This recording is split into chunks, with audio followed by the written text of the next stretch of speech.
At the beginning of World War II, civilian aviators felt a responsibility to serve and protect this country. They used their talents and equipment to create the Civil Air Patrol.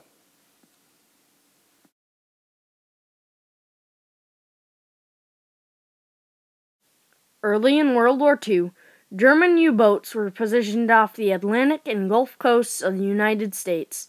Meanwhile, civilian aviators feared airports would be shut down and knew the role small planes could have in the defense of this country. Gil Rob Wilson, head of the New Jersey Division of Aeronautics, forwarded the New Jersey Air Guard as a model.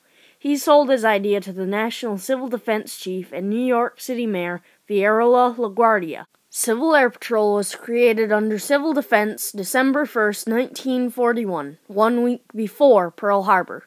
The Civil Air Patrol symbol was the basic civil defense icon with a red propeller.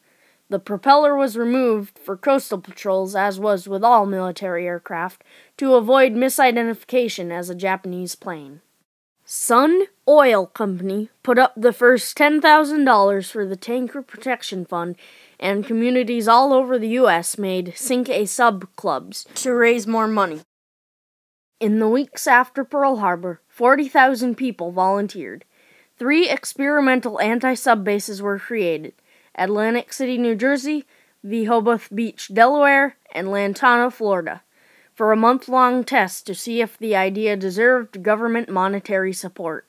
The test was concluded after 2 weeks because it was so successful, and 21 new bases were operational all along the coast. Unarmed dives by our planes were enough to send the U-boats running. News of CAP even reached Germany. Bases were often equipped with whatever was available: planes with civilian paint jobs and the CAP logo.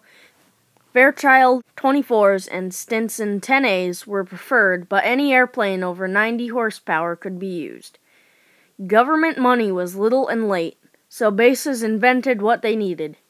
Barracuda bags were flotation devices that were attached to bags filled with homemade shark and barracuda repellent, and the truck-based prop starter for cold mornings. Since most of the planes did not have electric starters, you had to crank the propeller by hand. Other missions of CAP during World War II included border patrol, courier service, patrolling power lines and other possible targets, guarding airports, search and rescue, target towing, mock air raids, and the cadet programs. Women in CAP had roles in base offices, maintenance, and even flew courier missions all over the U.S. During mock air raids, pilots would fly over targets and drop little paper bombs that weighed 1 ounce and said, "If this were a real bomb." And they would drop sacks of sugar on factory roofs if they were not up to blackout standards.